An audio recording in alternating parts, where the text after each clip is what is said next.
নমস্কার বন্ধুরা, আজকে একটা এমএস এক্সেল এর ক্লাস নিয়ে আপনাদের কাছে এসে গেছি। আজকের এই ক্লাসে আমি দেখাবো এক্সেলে কি করে ফর্মুলা লেখে। তার আগে আমি একদম খুঁটিনাটি নর্মাল স্টেপগুলো আপনাদের দেখিয়েছিলাম আগের কিছু ভিডিওতে, যে এক্সেল ইন্টারফেসে কোনটাকে কি বলে, এক্সেল ফাইল কি করে সেভ করতে হয়, এক্সটেনশন কি। যদি আপনাদের মধ্যে এমন কেউ থাকেন যে আগের ভিডিওগুলো না দেখে থাকেন, তাহলে ডেসক্রিপশনে বা এই প্লেলিস্টে গিয়ে আপনারা দেখতে পারেন আগের ভিডিওগুলো। তো চলুন সময় নষ্ট না করে আজকের এক্সেলে কি করে ফর্মুলা লেখা হয় সেটা আমরা শিখব। এক্সেলে ফর্মুলা লেখার আগে আমি কিছু এখানে প্রথমেই ডেটা এন্ট্রি করছি। ডেটা এন্ট্রি নর্মাল যেরকমভাবে টাইপ করার সেরকম প্রথম সেলে আমি ক্লিক করলাম। সাপোজ আমি এখানে লিখে দিলাম নেম। এবার আমি পরের সেলে যাব। তার জন্য কিবোর্ডে 4টে অ্যারো থাকে আমাদের। আপনি চাইলে ডান দিকের ওপর নিচ বাঁ দিকের অ্যারো দিয়ে সেলটাকে মুভ করতে পারেন। যেমন আমি ডান দিকের অ্যারো দিয়ে মুভ করলাম। এখানে আমি লিখে দিলাম সাপোজ ফিজিক্স। এবার সাপোজ পরের সেলটায় যাওয়ার জন্য আপনি আবার ডান দিকের অ্যারোটাই ব্যবহার করতে পারেন, অথবা শর্টকাট হচ্ছে কিবোর্ডে আপনি ট্যাব বাটনটা প্রেস করলেও ডান দিকের অ্যারোতে ডান দিকের বক্সে চলে গেলেন। তো এখানে সেরকমই আমি লিখছি কেমিস্ট্রি, ম্যাথস লিখলাম, এখানে দিয়ে দিলাম টোটাল বলে একটা কলম বানালাম। এখানে আমার 4টে 5টা কলম হয়ে গেল, name, physics, chemistry, maths, total. এটা হচ্ছে নর্মাল ডেটা এন্ট্রি। এবার আপনি তলায় যেরকম নর্মাল নাম ফিল আপ করে সেরকম ফিল আপ করুন, কিছু মার্কস ফিল আপ করুন। টোটালটা আমরা বের করব একটা ফর্মুলার মাধ্যমে। ঠিক আছে? তো প্রথমে আমরা একটা নাম নর্মালি ফিল আপ করলাম, সাপোজ সুরেশ। এখানে একটা নাম দিলাম। এরকম নাম আপনি নিজের ইচ্ছা মতন দেবেন। আমি এন্টার প্রেস করছি, নামটা লেখার পর আমার সিলেকশনটা সেলের তলার লাইনে চলে আসছে। এবার উপরে গেলাম, এইখানে এলাম। আমি এখানে নর্মাল কিছু মার্কস ফিল আপ করে নিই, তারপরে আপনাদের দেখাচ্ছি কি করে ফর্মুলাটা এক্সেলে লিখতে হয়। আমার কিছু নাম, 3টে নাম ফিল আপ করা হয়ে গেছে, কিছু মার্কস দেওয়া হয়ে গেছে। এবার আমি এখানে ফর্মুলার মাধ্যমে টোটালটা বের করব। এবার কোয়েশ্চেন হচ্ছে যে এখানে 3টে স্টুডেন্টের মার্কস দেওয়া আছে, আমি এখানে ফর্মুলা কেন লিখবো? নর্মালি 3টে সাবজেক্ট, এখানে আমি নর্মাল টোটাল করেও লিখে দিতে পারি। এক্সেল ব্যবহার করার সুবিধাটা হচ্ছে, সাপোজ এখানে ধরে নিন যে 3টে নামের জায়গায় আপনার যদি এখানে হাজারখানা স্টুডেন্টের নাম থাকতো, তাহলে আপনাকে কি করতে হতো? প্রতিটা সেলে গিয়ে গিয়ে আপনাকে ক্যালকুলেশন করে করে টাইপ করতে হতো। তার জায়গায় আমরা এক্সেলে ফর্মুলা ব্যবহার করব। ফর্মুলা ব্যবহার করলে সুবিধা কি হবে? একবার ফর্মুলাটা লিখব, পরেরগুলো অটোমেটিক ক্যালকুলেট হয়ে যাবে। ঠিক আছে? তার আগে আমরা দেখি এক্সেলে কি করে ফর্মুলাটা লেখা হয়। তো এক্সেলে যখনই আমরা যে কোনো ফর্মুলা অথবা ফাংশন যাই বলুন আপনি, লিখতে গেলে প্রথমে আমাদের ইকুয়ালস টু সাইনটা ব্যবহার করতে হয়। ইকুয়ালস টু সাইন বলতে, সাপোজ আমি এই টোটাল সেলটাতে ফর্মুলাটা ক্যালকুলেশন করব, এখানে আমি ইকুয়ালস টু সাইনটা দিলাম। ঠিক আছে? এবার আমি এখানে অ্যাডিশন করব, মানে এই 3টে সাবজেক্টের মার্কসকে আমি যোগ করব। এবার এই যোগ করারও অনেক বিভিন্নভাবে আমরা যোগ করতে পারি, মানে অ্যাডিশন করতে পারি। আমি স্টেপ বাই স্টেপ দেখাচ্ছি আপনাদের বোঝানোর জন্য। অনেকেই বলবেন যে আপনি ফাংশন ইউজ করছেন না, বা এইভাবে হয় ওইভাবে হয়। সেরকম নয়, আপনাদের শেখানোর জন্য আমি একদম বেসিকভাবে আপনাদের দেখাচ্ছি কিভাবে যোগ করতে হয়। ঠিক আছে? নর্মালি দেখুন আমি এখানে ইকুয়ালস টু লিখেছি। ইকুয়ালস টু দিতে হবে কারণ যে কোনো ফর্মুলা লেখার শুরুতে আমাকে ইকুয়ালস টু ব্যবহার করতে হবে। ইকুয়ালস টু ব্যবহার না করলে কি হবে সেটাও আপনাকে আমি করে দেখাবো। আগে এখানে আমরা অ্যাডিশন করি। ইকুয়ালস টু দিলাম। এবার আমার কি 3টে সাবজেক্টের মার্কস যোগ করতে হবে। নর্মাল একদম এইটাকে চয়েস করলাম। এইটাকে যেই চয়েস করলাম আমি মাউস দিয়ে, এই সেলটার যে নাম বি2 চলে এসছে, দেখুন বি2 চলে এসছে। নর্মালি এখানে প্লাস সাইন দিলাম, পরের সেল নাম্বারটা যোগ করব, সি2 চলে এলো অটোমেটিক এখানে। আবার এটা চয়েস করলে চলে আসবে, আপনি লিখতেও পারেন কিন্তু লিখে সময় নষ্ট হবে, কেন লিখবো? আমি জাস্ট মাউসে করে চয়েস করলাম, চলে এলো। তো ইকুয়ালস টু সাইন দিলাম, 3টে সেলকে প্লাস দিয়ে দিয়ে নর্মাল যেরকম অ্যাডিশন হয় লিখে দিয়েছি। দিয়ে এবার লেখার পর আমি এন্টার দিচ্ছি। যেই এন্টার দিলাম কি হলো, আমার নর্মালি অ্যাডিশনটা বেরিয়ে গেল। ঠিক আছে? আমি আগে বলেছিলাম যে আমাদের এটাকে ফর্মুলা বার বলা হয়। যেই দেখুন এখানে এন্টার দিলাম, ভ্যালুটা আমার এখানে চলে এলো, কিন্তু এর ফর্মুলাটা কোথায় দেখা যাচ্ছে? ফর্মুলা বারে দেখা যাচ্ছে। ঠিক আছে, আপনি চাইলে এই সেলটার উপর ডবল ক্লিক করলেও এর ফর্মুলাটা দেখতে পারবেন। আবার এন্টার দিলাম। এবার কি হলো দেখুন, আমি এই সেলটায় এই রোটার 3টে মার্কসকে যোগ করে এখানে টোটালটা বের করেছি। এবার পরে এরকম ধরুন আরো স্টুডেন্ট আছে, সাপোজ আমার এখানে আরো দুটো আছে, ধরো আপনার কাছে আরো 100টা আছে, তো পরের গুলোতে আপনাকে আর এই ফর্মুলাটা লিখতে হবে না। দেখুন এই সেলটায় ক্লিক করেছি, এই সেলে আমার ফর্মুলা লেখা আছে, এর ডান দিকে একদম কোণে একটা ডট আছে। ঠিক আছে, মাউসটাকে ওর উপরে নিয়ে গেলে মাউস কার্সারটাকে দেখুন একটা প্লাস সাইনে পরিণত হয়ে যাচ্ছে। এবার এটায় ক্লিক করে আপনি লেফট ক্লিক করে এবার এটাকে এরকম নিচের দিকে টানবেন, মানে ড্র্যাগ করবেন, করে যতখানি আপনার প্রয়োজন, এতখানি প্রয়োজন হলে এতখানি, যেতখানি আপনার প্রয়োজন, সাপোজ আমার এইটুকুনি প্রয়োজন, আমি এইটুকুনি নিয়ে এসে ড্র্যাগ করে মাউসটাকে ছেড়ে দিলাম। যেই ছেড়ে দিলাম দেখুন অটোমেটিক আমার ক্যালকুলেশনটা হয়ে গেল। এবার ক্যালকুলেশনটা কিভাবে হলো সেটা বোঝাই ভালো করে।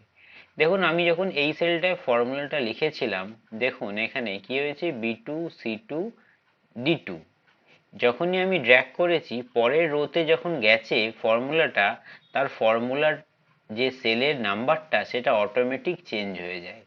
যেমন কি দেখুন এখানে B3C3D3, দেখুন এই তিনটেকে নিয়ে নিয়েছে। পরেরটাই কি হবে বলতে পারবেন, B4C4D4। এরকমই যেই আমরা ড্র্যাগ করি এক্সেলে ফর্মুলা, তখন কি হয় অটোমেটিক সেলের যে নাম্বারটা থাকে অটোমেটিক রো ওয়াইজ অনুযায়ী রো নাম্বারটা চেঞ্জ হতে হতে যেতে থাকে। সেরকমই যদি আপনার এখানে সাপোজ 100টা থাকতো, অটোমেটিক সেইগুলো ওরকম বাড়তে বাড়তে সেল নাম্বারগুলো চেঞ্জ হতো, আর আমাদের যাই এখানে মার্কস থাকতো এগুলো অ্যাডিশন হয়ে যেত। তো এটা হচ্ছে এক্সেল ইউজ করার খুবই একটা অ্যাডভান্টেজ, যে আমরা একবার ফর্মুলা লিখছি, এবার সেটাকেই আমরা ইউজ করতে পারছি যত ইচ্ছা ডেটার ওপর। তো এটা হলো নর্মাল ধরনের অ্যাডিশন। 3টে সাবজেক্ট আছে এখানে, সেই জন্য আমি হয়তো এরকম ভাবে লিখলাম, যেটা লিখেও আমি করলাম। এবার সাপোজ ধরুন আপনাদের এখানে 3টে সাবজেক্টের জায়গায় ফর এক্সাম্পল 10টা বা 12টা আছে, তখন সেক্ষেত্রে আপনাকে যদি এখন লিখতে হয় B2+C2+D2+E2 এরকম করে করে 12 বার লিখতে হবে, তো অত ঝামেলায় যাব না। তার জন্য আমি এক্সেলে এবার ফাংশন ইউজ করব, যে ফাংশন অলরেডি এক্সেলে আগে থেকেই তৈরি করে রাখা আছে, যাকে বলি আমরা প্রি-বিল্ড ফাংশন অথবা প্রিডিফাইন্ড ফাংশন। এবার সেটাকে কি করে করব, তার আগে আমি এগুলোকে মুছে দিচ্ছি। এবার এই প্রথম সেলটায় ক্লিক করলাম, এবার দেখুন ফর্মুলা লিখছি, ইকুয়ালস টু SUM সাম হচ্ছে একটা বেসিক্যালি এক্সেলের ফাংশন, যেটা আগে থেকেই বানিয়ে রাখাই আছে এক্সেলের মধ্যে, আমরা শুধু ব্যবহার করছি। সাম দিয়ে এবার কিবোর্ড থেকে আমি ফার্স্ট ব্র্যাকেট দিলাম। এবার আমাকে চয়েস করতে হবে, মানে চুজ করতে হবে যে কোত্থেকে কতখানি নাম্বার আমি যোগ করতে চাই। যেমন ধরুন আমার এখানে 3টে সাবজেক্টের নাম্বার যোগ করতে চাই, তাই মাউসটাকে এখান থেকে ক্লিক করে এতখানি টেনে দিলাম, মানে ড্র্যাগ করে দিলাম। যেই ড্র্যাগ করলাম অটোমেটিক এখানে সেই একইভাবে সেল নাম্বারটা নিয়ে নিল। এক্ষেত্রে কি হলো, প্লাস বা কিছু আসেনি, এখানে এসছে কোলন সাইন, মানে আমি এখানে যেই এখান থেকে এতখানি চয়েস করলাম কি হলো, B2:D2, মানে B2 থেকে D2 এর মধ্যে যতগুলো সেল আছে সবকটা আমার এখানে অ্যাডিশন হবে। এবার আমি ফার্স্ট ব্র্যাকেটটা ক্লোজ করে এন্টার দিলাম, দেখুন অটোমেটিক যোগ হয়ে গেছে। এবার ওই একই পদ্ধতিতে আমি এটাকে আর লিখবো না, নর্মালি এখানে মাউসটাকে নিয়ে যাব, মাউস পয়েন্টারটা এই সেলটার একদম এই তলাকার কোণে নিয়ে গিয়েই মাউস পয়েন্টারটা চেঞ্জ হয়ে যাচ্ছে, এবার ক্লিক করে এরকম টেনে দেবো, দেখুন হয়ে গেল আমার কাজটা। তাহলে কি হলো, এইখানেও দেখুন অটোমেটিক সেলের ভ্যালুটা চেঞ্জ হয়ে গেছে, মানে সেল নেমটা চেঞ্জ হয়ে গেছে, B4D4 হয়ে গেছে যখনই 4 নম্বর রোতে এসছে, এখানে B3D3 হয়ে গেছে যখন 3 নম্বর রোতে এসছে। এরকমই যদি আমি আরো টেনে দিই, যা নাম্বার থাকবে তেমনই আসবে। এবার এখানে এই সেলগুলোর কোনো নাম্বার নেই, সেই জন্য এখানে 0000 সব এসছে। ঠিক আছে, এটাকে আমি ডিলিট করে দিলাম। তো এটা আশা করি আপনারা বুঝতে পারলেন যে এক্সেলে একদম বেসিক ফর্মুলা কি করে লিখতে হয়। ঠিক আছে, এই যে এটাটা আমি এখানে এন্ট্রি করেছি, খুবই পাতি দেখতে লাগছে, একদমই ভালো লাগছে না দেখতে। তো এই ফর্মুলার মাঝে আপনাদের ছোট একটু ফরম্যাটিং করাও শিখিয়ে দিই। অনেকে জেনে থাকবেন যারা এমএস ওয়ার্ড করেছেন, নর্মাল জিনিস এইগুলো। নর্মালি এখানে আমি সিলেক্ট করলাম, সিলেক্ট করে একটু বোল্ড করে দিলাম, এখান থেকে একটু আমি ব্যাকগ্রাউন্ড কালার দিয়ে দিলাম। আপনি চাইলে অ্যালাইনমেন্টও করতে পারেন। সিলেক্ট করে আমি এখানে সেন্টার করে দিলাম। এখান থেকে এতখানি আমি টোটাল সিলেক্ট করলাম। সিলেক্ট করে এইটাকে বলে বর্ডার্স, এইখানে গেলাম অল বর্ডার্স করে দিলাম। তাহলে এরকম বর্ডার হয়ে গেল, দেখতে একটু ভালো লাগছে। ঠিক আছে, বর্ডারটা আমি এখন রাখছি না, আমি কন্ট্রোল জেড করে আনডু করে দিলাম। এইগুলো নর্মাল জিনিস, যারা এমএস ওয়ার্ড শিখে থাকেন তারা এইগুলো জেনারেলি সবাই করতে জানেন, কি করে bold, italic, underline, font change, colour change এইসব করতে হয়। তো আমার এই কোর্সে আমি বেসিক্যালি এক্সেলের যে জিনিসগুলো নতুন সেইগুলোই আমি শেখাবো। আমি এমএস ওয়ার্ডের কিছু এখানে শেখাচ্ছি না। এমএস ওয়ার্ডের যে নর্মাল ফাংশনগুলো আছে সেইগুলো এখানে আপনারা অলরেডি জেনেই এসেছেন আশা করি। যদি নাও জেনে থাকেন আমি শেখাতে শেখাতে সেইগুলো কিছু কিছু টাচ করে যাব। তো এইটা হয়ে গেলে নর্মালি আমরা এক্সেলে কি করে ফর্মুলা লিখি। ফর্মুলা লেখার সময় সবসময় মাথায় রাখতে হবে আমাদের ফর্মুলা ইকুয়ালস টু সাইন দিয়ে স্টার্ট হয়। এবার যেটা প্রথমে বলেছিলাম আপনাদের, যদি আমরা ফর্মুলাতে ইকুয়ালস টু সাইন না দিই তাহলে কি হয় সেটাও আমি করে দেখাবো আপনাদের। কিছুই হয় না, এটা নিজেরাও ট্রাই করে দেখবেন বাড়িতে। ভুল হবে, ভুল হলে তবেই শিখতে পারবেন। আমি এখানে ইকুয়ালস টু দিচ্ছি না, এখানে কি করছি আমি নর্মালি এসইউএম লিখছি। দেখুন নর্মাল অ্যাজ আ টেক্সট, মানে নর্মাল একটা লেখা হিসাবে, যেমন ওপরে লিখেছিলাম ফিজিক্স কেমিস্ট্রি বা সুরেশ রমেশ, এরকম টাইপেরই নর্মাল অ্যাজ আ টেক্সট হচ্ছে। এটা কোনো ফর্মুলা হচ্ছে না। আপনি ফার্স্ট ব্র্যাকেট দিন বা মাউস করে আমি এখান থেকে চয়েস করুন, দেখুন কিছুই হচ্ছে না। কেন? এটা কোনো ফর্মুলা নয়। যখনই আমি ফর্মুলা ব্যবহার করে করছি, মানে ইকুয়ালস টু সাম দিচ্ছি, দেখুন এখানে সাজেশন চলে আসছে ফর্মুলার। ফার্স্ট ব্র্যাকেট দিচ্ছি, দেখুন এবার ফার্স্ট ব্র্যাকেট দেওয়ার পর যখন মাউসে করে সিলেক্ট করছি অটোমেটিক সিলেকশনটা আসছে এরকম।